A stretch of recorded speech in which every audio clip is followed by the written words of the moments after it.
वासुदेवाय देवकी नंदनाय च नंदगोपकुमाराय गोविंदाय नमो नमः। सच्चिदानंदरूपाय विश्वोत्पत्त्यादि हेतवे तापत्रय विनाशाय श्रीकृष्णाय वयं नमः। यं प्रव्रजन्तमनुपेतमपेतकृत्यं द्वैपायनो विरहकातर आजुहाव पुत्रेति तन्मयतया तरवो भिनेदुः तं सर्वभूतहृदयं मुनिमानतोऽस्मि। यस्वानुभावमखिलस्मृतिसारमेकम् अध्यात्मदीपमतितितिर्षतां तमोन्धं संसारिणां करुणयाः पुराणगुह्यं तं व्याससूनुमुपयामि गुरुं मुनीनाम्। निगमकल्पतरोर्गलितं फलं शुकमुखादमृतद्रवसंयुतं पिबत भागवतं रसमालयं मुहुरो रसिका भुवि भावुकाः। सुप्तिर्मूर्च्छोपतापेषु प्राणायन विघाततः निहतेऽहमिति ज्ञानं मृत्यु प्रज्वालयोरपि। गर्भे बाल्येऽप्यपौष्कल्यात् एकादशविधं तदा लिङ्गं न दृश्यते यूनः कुहां चन्द्रमसो यथाम् अर्थे ह्य विद्यमानेऽपि संसृतिर्न निवर्तते ध्यायतो विषयान्यस्य स्वप्नेनर्थागमो यथाम्।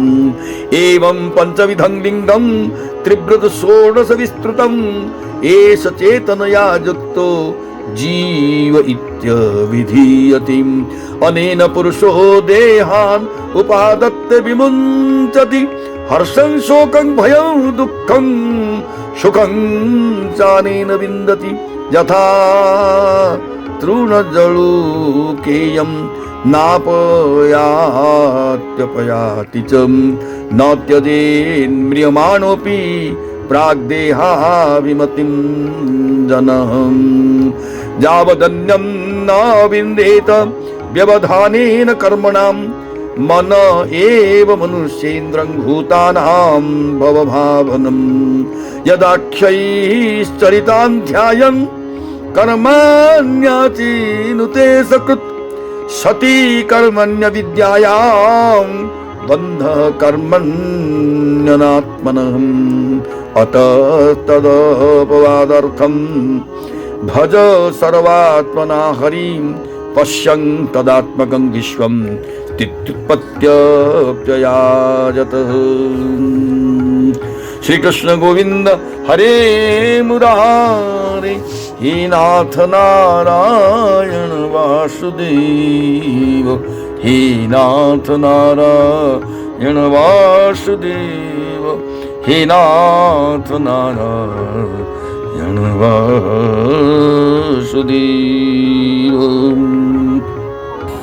सुषुप्ति मूर्छा अत्यंत दुख तथा मृत्यु और तीव्र ज्वरादि के समय भी इंद्रियों की व्याकुलता के कारण मैं और मेरेपन की स्वस्थ प्रतीति नहीं होती है, किंतु उस समय भी उनका अभिमान तो बना ही रहता है।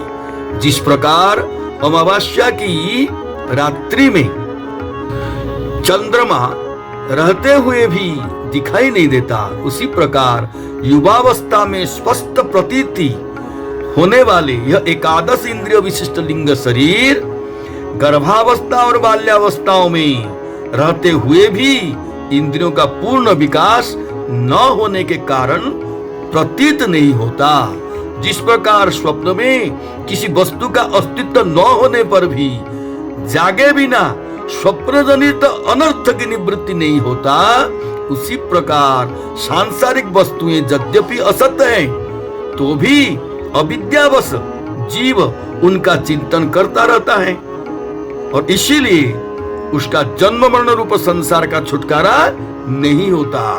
इस प्रकार पंच तन्मात्राओं से बना हुआ, मतलब शब्द स्पर्श रूप रस गंध रूपक पंच तन्मात्रा, और उसमें बना हुआ तथा 16 तत्वों के रूप में विकसित हुआ। 16 तत्व क्या क्या है? पंच ज्ञानेन्द्रिय, पंच कर्मेंद्रिय और पंच प्राण और मन, 16 तत्व उसके रूप में विकसित हुआ है। त्रिगुणमय संघात ही लिंग शरीर है। यही चेतन शक्ति से युक्त हो जाने पर जीव कहलाता है।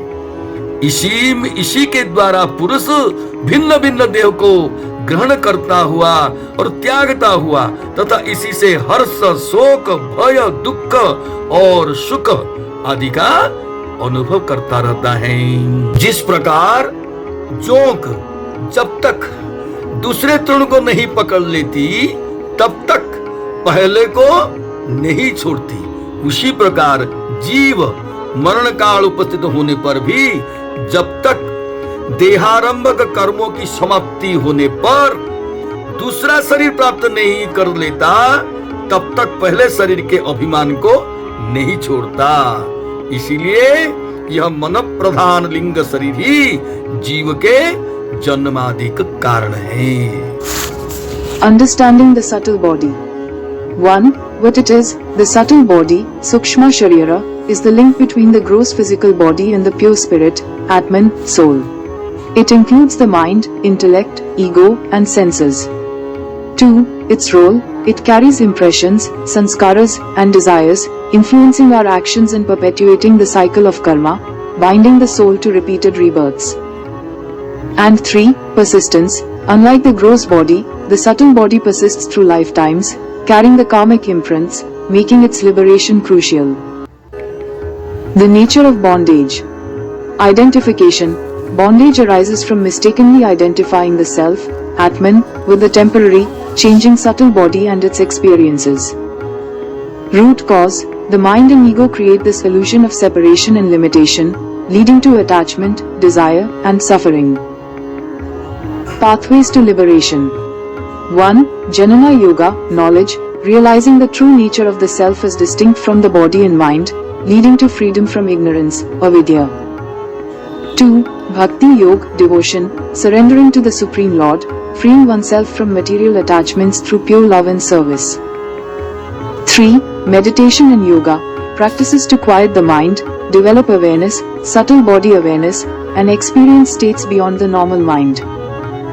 And 4. Mind control, recognizing the mind as the source of both bondage and liberation, and learning to discipline it through wisdom and detachment. The goal, moksha. True freedom, liberation isn't a place but a state of being free from the false sense of I and mine, recognizing the eternal, blissful self. Transcending cycles, it means ending the need for rebirth by dissolving the subtle body's hold and merging with or realizing one's identity with the supreme reality, Brahman. जय जय श्री राधे श्याम।